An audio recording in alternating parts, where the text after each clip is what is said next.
అందరికీ నమస్కారం. నేను మీ హమీద్ ఖాన్, ఏసీబీ ఇన్స్పెక్టర్, అనంతపురం. మొన్న పామిడి సబ్ రిజిస్ట్రార్ రిజిస్ట్రేషన్ చేయడానికి 25,000 లంచం తీసుకుంటుండగా ఏసీబీకి పట్టుపడడం జరిగింది. అతన్ని జైలుకు పంపించి ఫిర్యాదుదారుడి యొక్క రిజిస్ట్రేషన్ కూడా పూర్తి చేయడం జరిగింది. ఈ సంవత్సరము అనంతపురం జిల్లాలో 5 మంది అవినీతి పరులను జైలుకు పంపడం జరిగింది. ప్రభుత్వ కార్యాలయంలో ఫిర్యాదుదారుడి యొక్క పని ఏదైతే ఉందో అది కూడా పూర్తి చేయడం జరిగింది.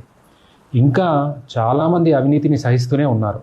కాబట్టి ఈ సందర్భంగా నేను మరోసారి అనంతపురం మరియు సత్సాయి జిల్లా ప్రజలకు విజ్ఞప్తి చేయడం ఏమిటంటే, అనంతపురం మరియు సత్సాయి జిల్లాలో ఎవరైనా ప్రభుత్వ అధికారి లంచం అడిగితే నా నంబర్కు కాల్ చేయండి. చాలామంది ఇతర జిల్లా వారు కాల్ చేస్తున్నారు. దయచేసి చేయకండి. ఏపీ రాష్ట్రం మొత్తానికి వర్తించే టోల్ ఫ్రీ నంబర్ 1064కి మీరు కాల్ చేయవచ్చు. ఈ సందర్భంగా ఫిర్యాదు ఇచ్చిన ఫిర్యాదుదారులకు అందరికీ ధన్యవాదాలు. Thank you.